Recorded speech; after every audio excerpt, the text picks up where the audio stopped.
Halo, Assalamualaikum warahmatullahi wabarakatuh.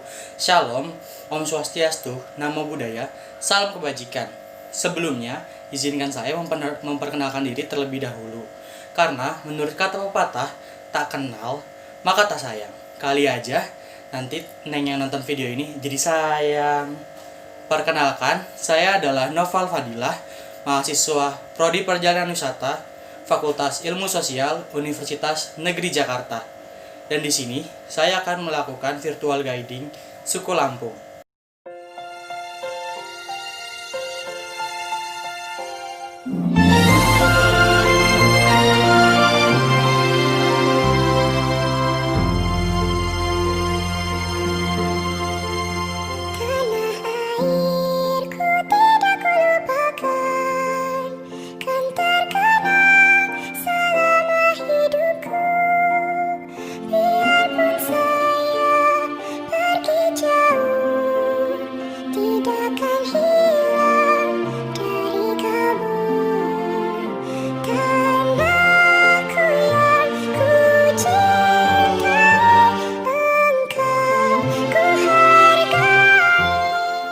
Di sini.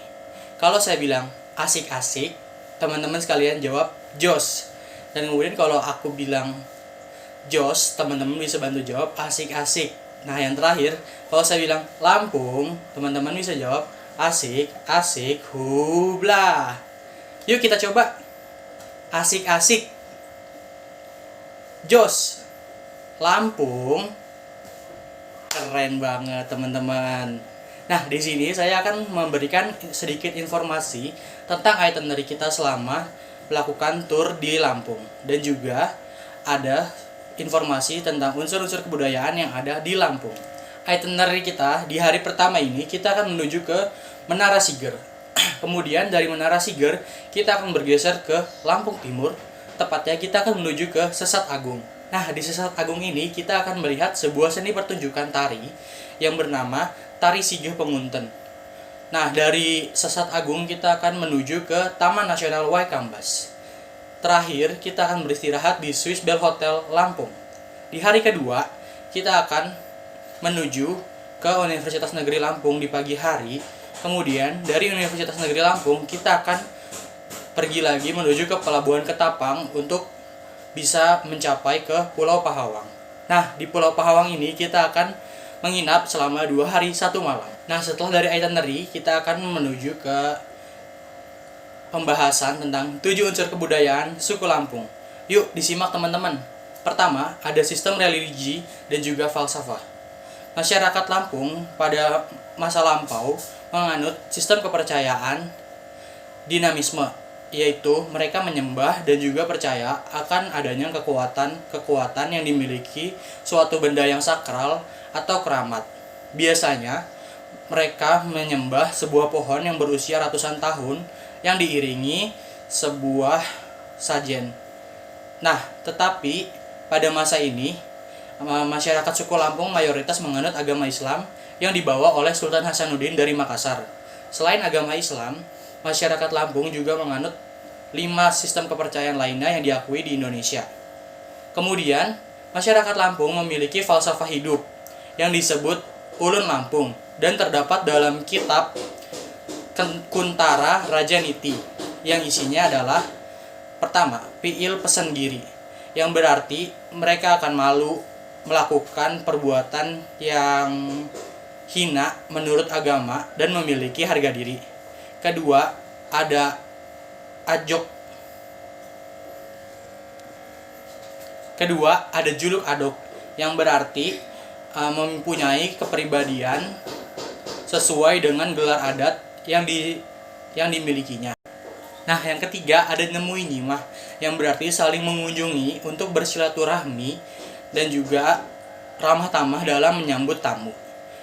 Kemudian keempat ada Nengah Nyampur, yang berarti masyarakat di sana harus aktif dalam bermasyarakat dan tidak individualis. Dan yang terakhir ada Sakai Sambayan, yang berarti gotong royong dan saling membantu antar anggota masyarakat lain. Nah, falsafah hidup ini tertuang atau disimbolkan dalam 5 bunga hiasan di siger yang menjadi lambang Provinsi Lampung. Kemudian ada sistem sosial masyarakat suku Lampung. Masyarakat suku Lampung pada umumnya menganut sistem menurut garis ayah atau patrilineal. Pada umumnya, dalam pernikahan, seorang mempelai laki-laki akan memberikan seserahan berupa buah dan juga makanan kue-kuean kepada pengantin wanita dengan diiringi gamelan atau yang disebut oleh mereka adalah olak bala. Kemudian selain itu mereka dalam melakukan perkawinan minimal harus melakukan penyembelihan satu kepala kerbau. Nah, dalam masyarakat Lampung pedalaman, sistem perkawinan ini sangat ketat. Apabila terjadi sebuah perceraian, maka mereka harus diwajibkan membayar sebesar 50 gram emas kepada orang yang diceraikannya. Lain halnya dengan masyarakat Lampung pesisir. Mereka memperbolehkan perceraian apabila dalam perkawinan tersebut tidak menghasilkan sebuah keturunan. Dan menurut masyarakat Lampung pesisir, apabila mereka melakukan perkawinan lari, mereka akan sangat malu karena itu merupakan sebuah perbuatan yang dapat mencoreng nama baik keluarga mereka. Lalu ada bahasa dan aksara. Bahasa Lampung termasuk dalam cabang Sundik dari rumpun Melayu Polinesia Barat, yang berarti bahasa Lampung ini berkerabat dengan bahasa Melayu. Selain itu, bahasa Lampung memiliki dua dialek, yaitu dialek O dan dialek A. Dialek O ini digunakan oleh masyarakat Lampung Tengah atau Lampung pedalaman dengan ciri khas memakai intonasi yang mengayun dan juga menekan, sehingga tak jarang orang menganggap orang-orang yang memakai dialek O ini kurang ramah karena cara berbicaranya. Sementara dialek A digunakan oleh masyarakat Lampung pesisir dan dalam pelafalannya sangatlah jelas, bahkan hampir setara dengan pelafalan bahasa Indonesia pada umumnya. Kemudian juga ada aksara. Aksara Lampung disebut dengan Hat Lampung, adalah bentuk tulisan yang memiliki hubungan dengan aksara Palawa dari India Selatan. Hat Lampung dipengaruhi oleh dua unsur, yaitu aksara Palawa dan juga huruf Arab. Aksara Hat Lampung ini disebut juga dengan istilah Kaganga dengan jumlah 20 huruf induk yang ditulis dan dibaca dari kiri ke kanan. Nah, contoh huruf aksara Lampungnya ada di sini. Yang keempat, ada arsitektur.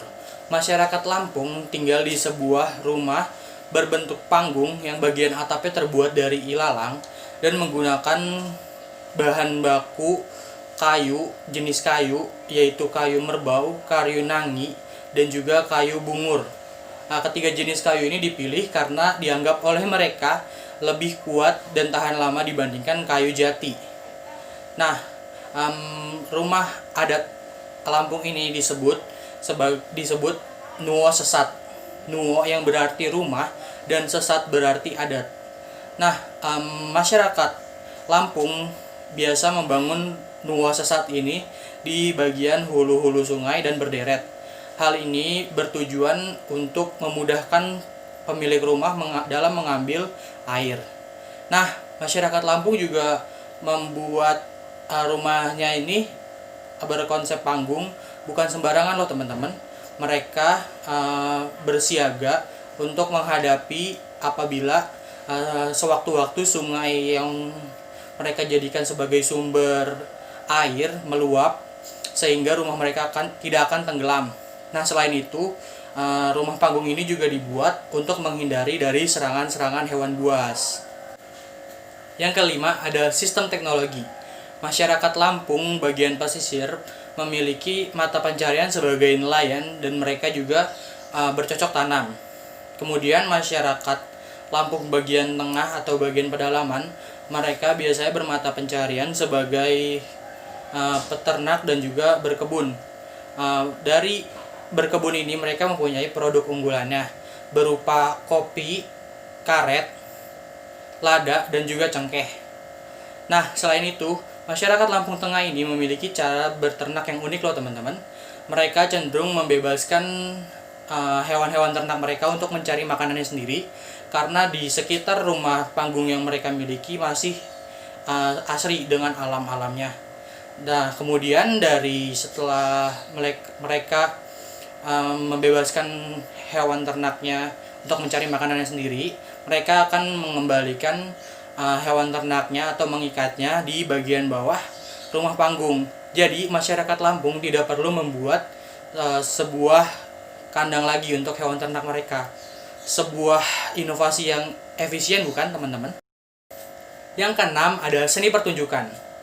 Seni pertunjukan yang akan saya bahas di sini adalah seni tari Sigah Pengunten, yang akan kita lihat bersama-sama saat kita sampai di Sesat Agung nanti.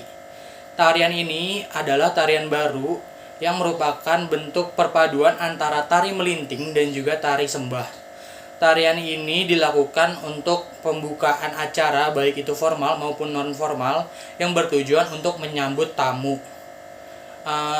Tarian ini juga sangatlah menonjolkan kebudayaan adat istiadat yang dimiliki oleh suku Lampung. Terlihat jelas dari busana yang dipakai oleh penari-penarinya, yaitu di bagian atasnya mereka akan menggunakan baju kurung berwarna putih, kemudian di bagian bawahnya mereka akan menggunakan kain tapis khas Lampung, dan di bagian kepalanya mereka akan menggunakan hiasan bernama siger.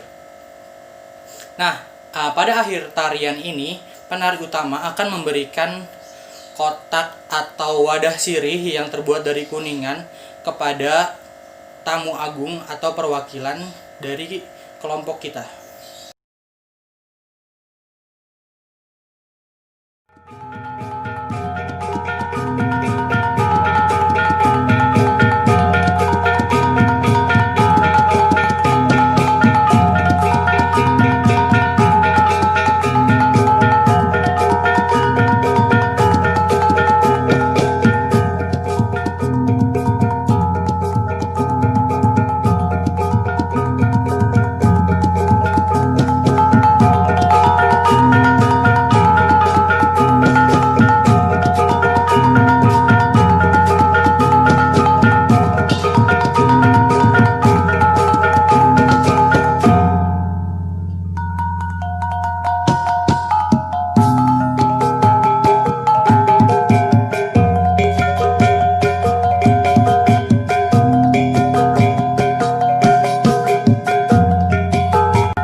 Yang terakhir ada seni rupa. Kain tapis merupakan salah satu seni rupa ciri khas suku Lampung dan menjadi seni rupa yang paling populer. Kain ini terbuat dari tenunan benang kapas dan dihiasi dengan sulaman benang perak atau benang emas. Perpaduan kedua metode ini membuat kain tapis Lampung terlihat indah, unik, mewah, dan juga elegan. Motif-motif yang dipakai dalam kain tapis Lampung ini adalah motif-motif flora dan fauna yang melambangkan kekayaan alam yang terdapat di Lampung. Dalam pembuatan kain tapis ini memakan waktu hingga berminggu-minggu untuk metode tradisionalnya yang terbuat dari tangan pengrajinnya langsung. Namun ada juga kain tapis yang diproduksi oleh pabrik, tetapi kain ini yang diproduksi oleh pabrik kualitasnya jauh di bawah dari kain tenun tradisional, dan juga harganya jelas pasti lebih murah daripada kain tenun tradisional. Nah, di akhir kunjungan kita ke Lampung nanti, kita akan melihat-lihat atau membeli kain tapis ini di toko oleh-oleh yang akan kita kunjungi. Dari paparan materi yang saya sampaikan tersebut, saya menyimpulkan bahwa suku Lampung memiliki kekayaan budaya yang melimpah, mulai dari religi hingga kesenian yang mereka miliki. Namun, minat kunjungan wisata ke Lampung sendiri masih terbilang kurang. Padahal selain kaya akan kebudayaan yang dimiliki suku Lampung, di Lampung sendiri memiliki kekayaan alam yang sangatlah menakjubkan, yang bahkan tetap lestari dari zaman dahulu kala. Jadi, yuk kita sama-sama berwisata ke Lampung. Sekian informasi yang dapat saya sampaikan. Kurang lebihnya mohon maaf. Bila ada pertanyaan, silahkan untuk memanggil saya. Nah, sebelum kita berpisah, saya akan melakukan yel sekali lagi. Asik-asik, jos, Lampung. Tepuk tangan untuk kita semua. Oke, sekian dan terima kasih.